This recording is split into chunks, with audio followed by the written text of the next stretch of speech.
Hello, hello, hello. You are watching SOS. My name is LaKeesha Hines, and I am saving our bedrooms one bedroom at a time, saving our sex lives one bedroom at a time. I am so excited to continue the discussion that we started last week about how to solve various sex problems. I got some really good feedback, and I heard that this really helped some of you. So let me know if last week helped you, if you watched last week, if you didn't, watch the replay and let me know. Let us know. More importantly, let Hassani know. Let him know that it helped you out. So let me know where you're streaming from. Please feel free to drop your questions and your comments in the chat. I love answering your questions. I love shouting you out. So let me know again where you are streaming from so I can shout you out. But as I said, today, we're continuing our conversation about common sex problems, how to solve common sex problems, problems that come up over and over, issues that come up over and over. Hello, L from Vegas. How you doing today? Thank you for watching. Please be sure to like, share, and subscribe. Let your friends know because guess what? They're probably having some of the same issues that you're having, but just don't want to tell you about it. Okay. So just, tell them to like, just tell them to like, tell them to subscribe by you sharing so that they don't even have to let you know if there are specific issues that they're dealing with, but just tell them, hey, just check it out. Just check it out. Right. That'll do me a solid. All right. So let's jump right in. We ended up last week talking about foreplay and how important that is, and how that is one of the sex problems that comes up many, many times is that, there's not enough, or you're not getting the type of foreplay that you want. So that one comes up many, many times with couples, and that's kind of where we ended last week. But this week, we are starting with lack of affection. This is something that literally I hear all the time, that there isn't enough affection. I wish we were more affectionate. And, the thing is, this can actually be a fun fix. Well, just like the foreplay one, too. It can be fun. But, like, start off by telling each other one thing that you appreciate about the other person. That's something that's super easy, right? Start off telling your spouse just one thing that you appreciate about them every day, one thing.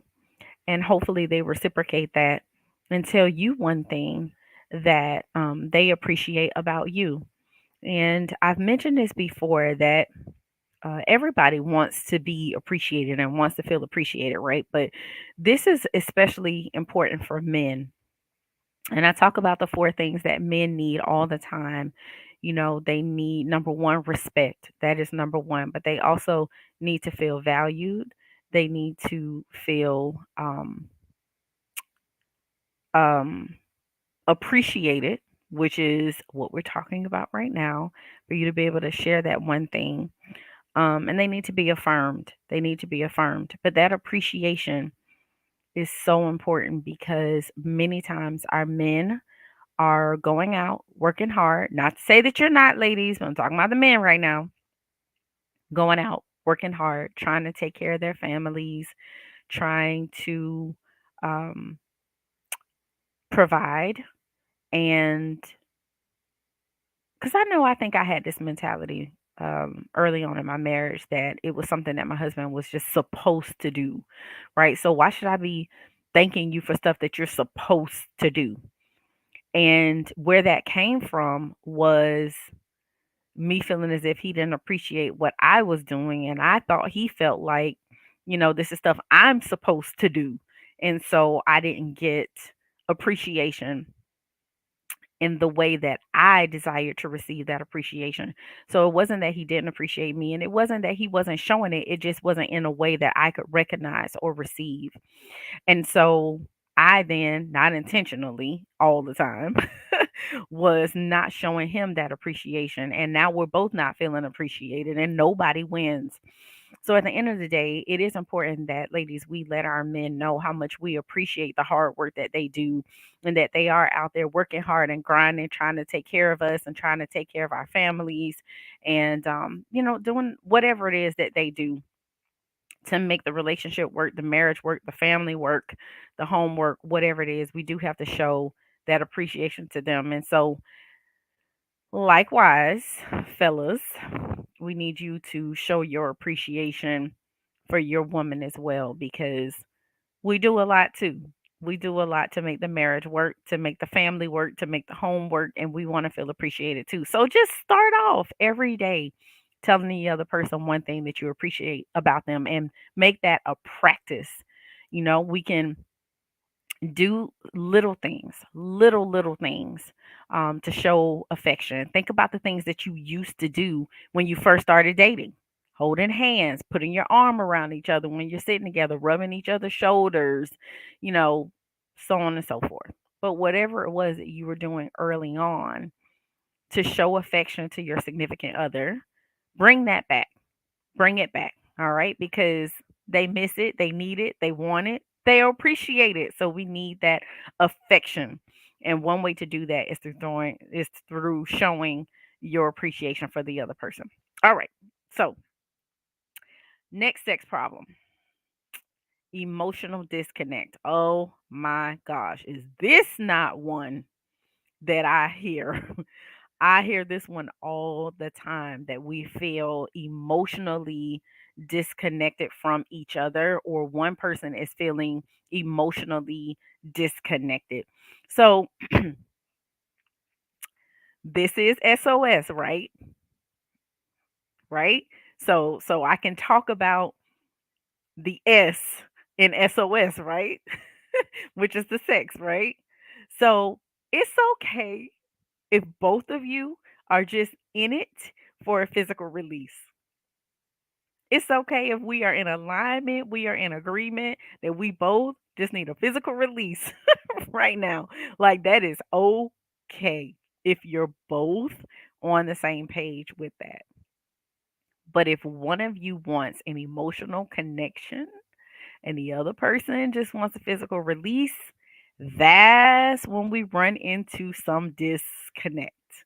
So we do have to communicate. We do have to make sure that we are on the same page, because if our motives and our intent is not the same, somebody is going to walk away disappointed. Someone is not getting what it is that they want out of the situation, and then we have disconnect.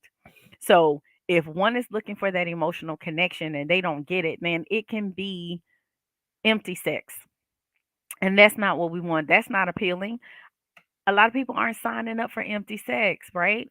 So to avoid that, we want to work on seeking that intimacy outside of the bedroom, spending more time together, finding new ways to connect, finding new activities that you can do together, working to form a stronger bond, and exploring things that you and your partner might find pleasure in.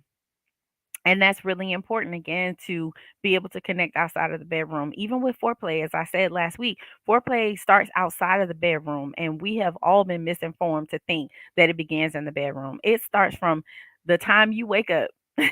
Okay, the time you open your eyes, that's when it begins, with that first kiss in the morning. Now, those of you who don't believe in, the morning breath situation, kiss on the cheek, kiss on the forehead, kiss on the neck, away from the nose so they can't smell the morning breath. But it starts as soon as you open your eyes, you know, before you leave for work. If one of you leaves the house or both of you leave the house, with that hug and that kiss on your way out the door.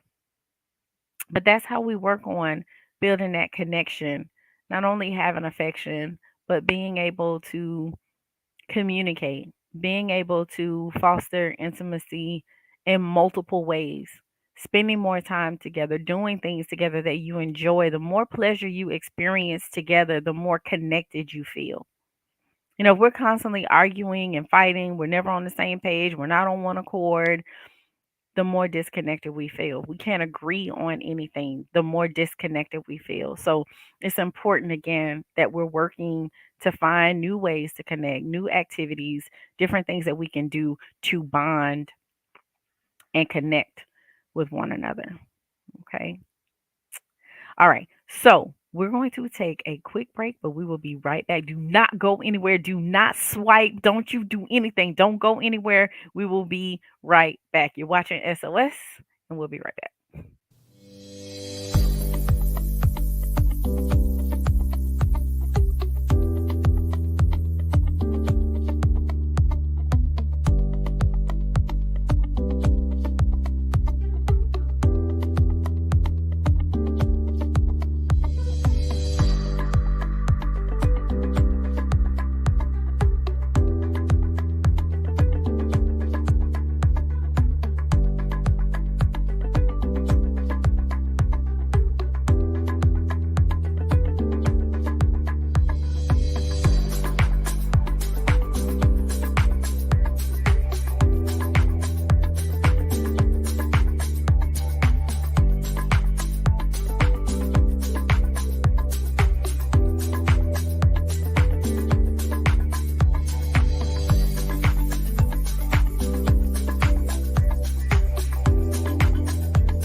Welcome back. Welcome back again. My name is LaKeesha Hines, and you're watching SOS. And I just want to shout out LJ again, Lady Z.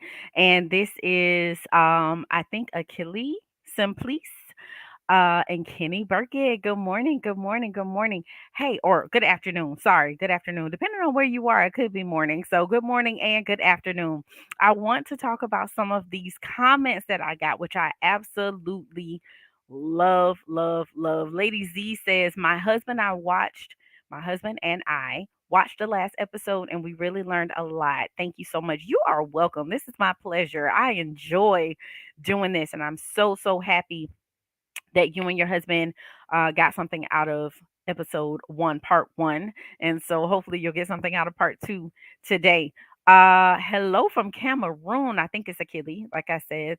Thank you, thank you, thank you. And LJ says, sometimes appreciation goes out the door. I feel like he's supposed to do. Yes, right. I'm feeling this after his betrayal. Not sure what I want from him pre sex slash affection. Okay. This is really, really good, Elle. And thank you so much for sharing because this is real and this is what a lot of our couples are dealing with. After infidelity, it is hard to show appreciation. It's hard to see the good in your spouse, in your partner because of the betrayal, because of the hurt and pain of that, the trauma of that, and trying to recover from all of that. And I completely 100% understand that. And so what I want to say is you're going to have to work harder, to find those little things to be appreciative of. And maybe, Elle, you can start writing it in a journal, keeping a diary, like of something that he does. Write it down. Write it down. Because maybe in that moment, you're not in a headspace where you can say thank you in that moment. I mean, that's where I would love for you to be so that you can catch him while he's doing something good to encourage him in the moment so he can make that mental connection and be able to have that mental reminder to repeat the thing that he did because you appreciate it. But if you write it down and you start keeping a running journal of all of the things that he's doing right, then you have something that you can go back to when you're in one of those PISD moments, when you're having a trigger. You can go back to that journal and you can look at everything that he has done right. And you spend your time there focusing on what's going well and the positive, because the more you do that, the better you will be, the better light you'll see him in. And just remember, whatever you feed will grow. So if you continue to sit in the things that have gone wrong, the bad things that he's done, you sit in that negativity, that will grow. But by you documenting the things that he's doing well and the things that he's doing right, the things that you appreciate, you have that as a point of reference when self doubt creeps in, right? And when you're feeling like he's just supposed to do it, go back to that journal, look at that running log that you have, and think about the fact that, you know what, he doesn't have to do it. It's a choice, it's a conscious decision. Just like everything that you do, it's a choice. You don't have to do what you do, and it's a choice that you make, right? So it's a rewiring, it's a shifting of the mentality and thinking. But I so appreciate your honesty here and saying that appreciation went out the window when infidelity happened, because again, you're not alone with that. And you said you're not sure what you want from him pre sex slash affection. Well, that's something that I would challenge you and encourage you to spend some time thinking about, because it's hard for him to meet a need that he doesn't know exists. It's hard for him to satisfy a want if he doesn't even know that it exists.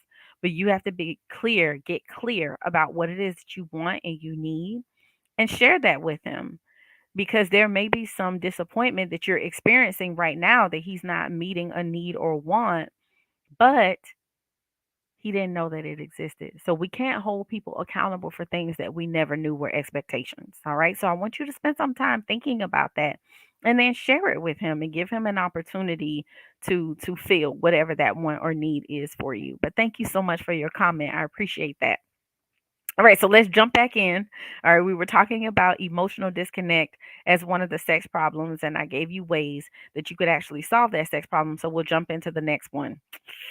Okay, so baby pressure. Okay, so I don't know how many of you this affects. I really, really don't. But there are couples right now who struggle with the pressure to have a baby. And many times when couples are trying to conceive, the man may feel like he is performing on demand, especially if she is watching an ovulation clock. Um, she's like, all right, I'm ovulating, let's go. So the man could really feel again like he's having to perform on demand. And that's okay to an extent. There should be a balance between when you're ovulating and spontaneity, right? You definitely want to make sure that the only time you're having sex is not when you're ovulating. Like that's not the only time you should be having sex. Sex should be for pleasure as well, right? Not just for procreation. So you want to make sure you have a healthy balance of that. But communication, communication, communication. I tell you this every time you watch that word comes up, right? I'm talking about communication, because you have to determine how to walk that line. And there are some males that want to know every detail about your cycle, while others would just, I don't want the specifics. Like, I don't, we don't need to talk about all that. So both of you can bring a sense of excitement back into sex, even if the ultimate goal is to conceive, right? So doing things like wearing lingerie, sending sexy text messages can actually help to make the baby making seem fun rather than like a chore. Now, there's also on the other side of that, when you're not in agreement and you're not in alignment, one wants a baby and the other one doesn't.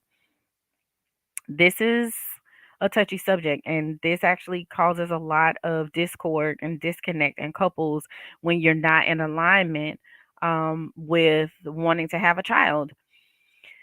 And there even been some couples who have intentionally set out to get pregnant knowing that their spouse does not want to be pregnant.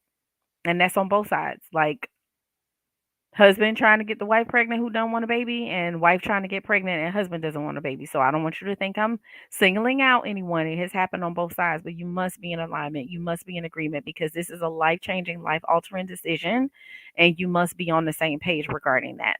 All right?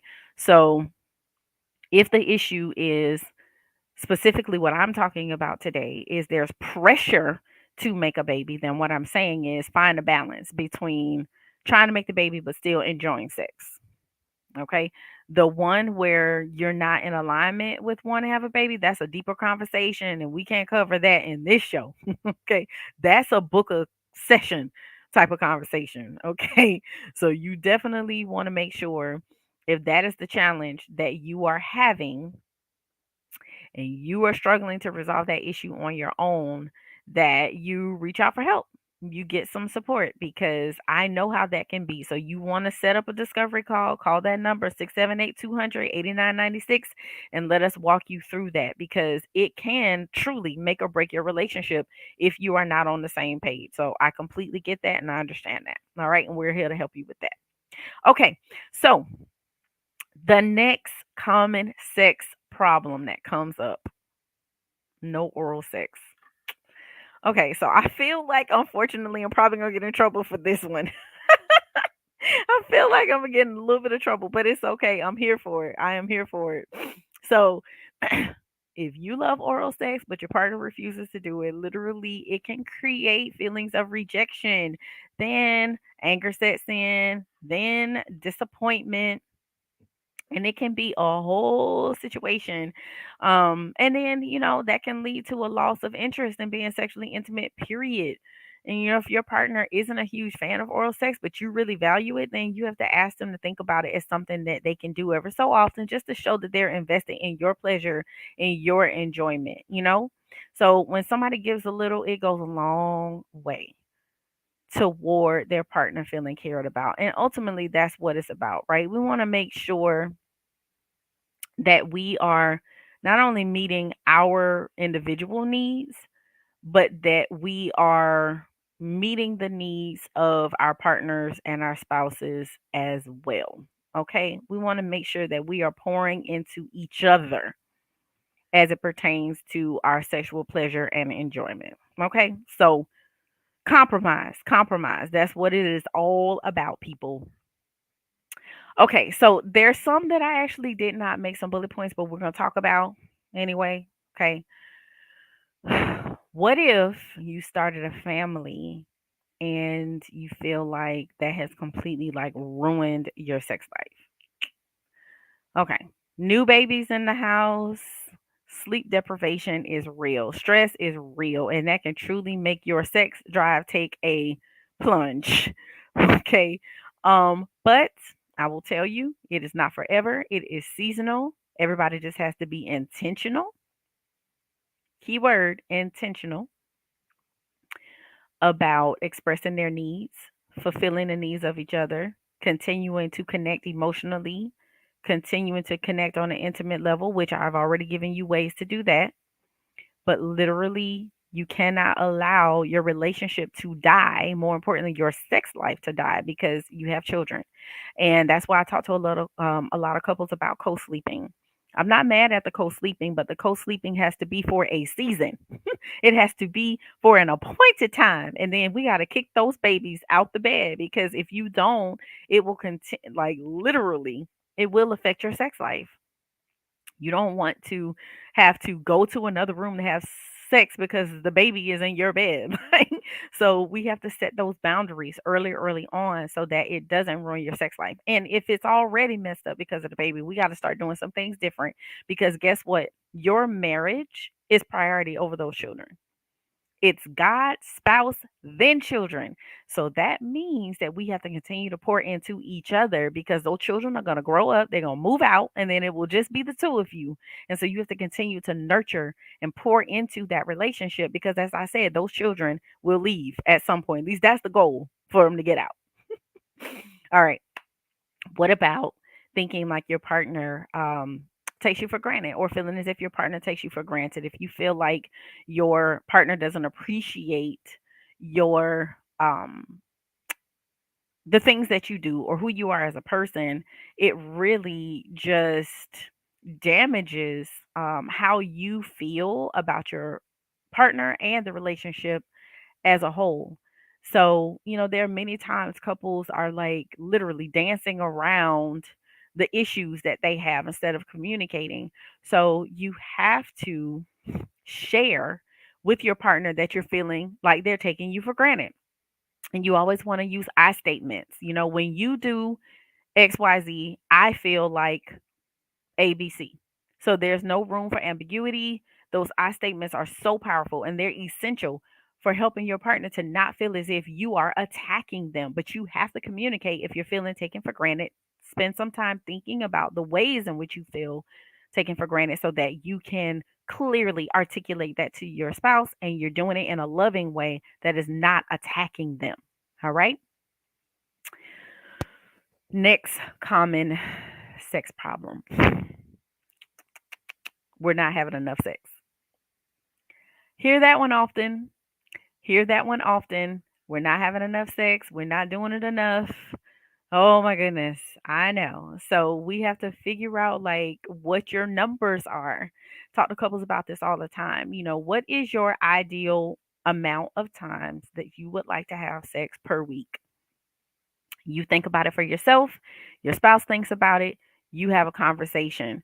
If you are on the same page with numbers, we don't have anything to talk about. But because I'm having this conversation, that means that you're typically not on the same page.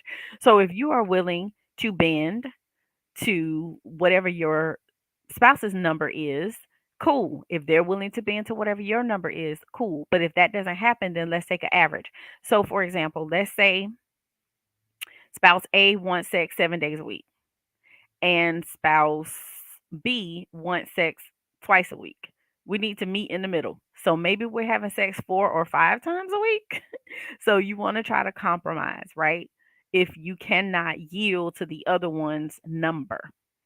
And also think about the different ways that you can have sex. It doesn't always have to be penetration, you know? There are many, many different ways to have sex. There's outer course, there's oral sex.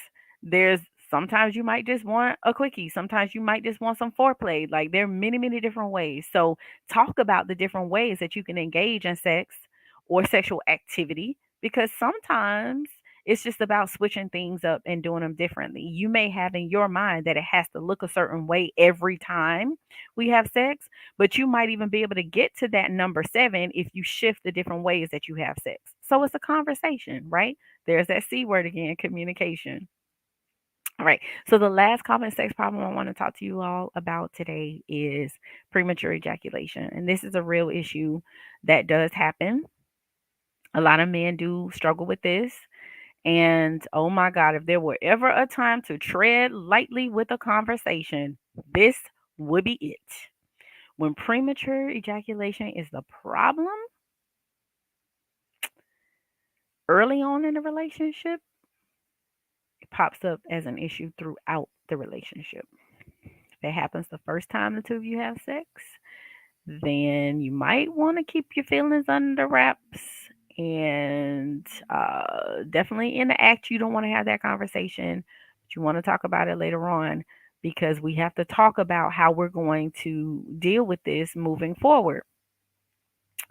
Are we up to something non sexual? Are we up to outer course? And if you're not familiar with that, I did a whole show on that, so you can catch the replay on that.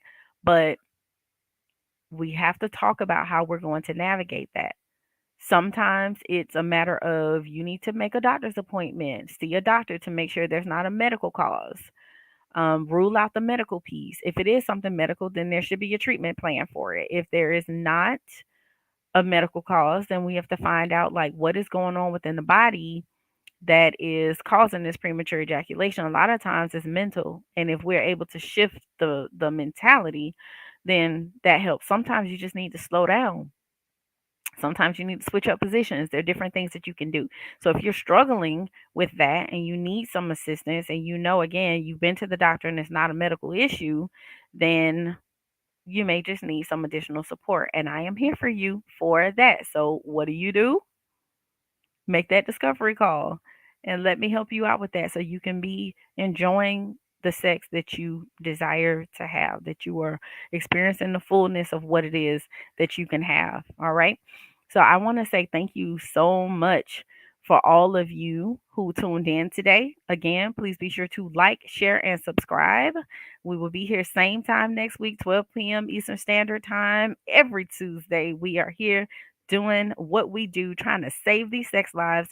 And so make sure you tune in. And like I said, like, share, and subscribe. So thank you so much for watching. I hope you all have a wonderful, wonderful day. And again, I'll see you same time, same place next week. Have a good week, you guys. Bye.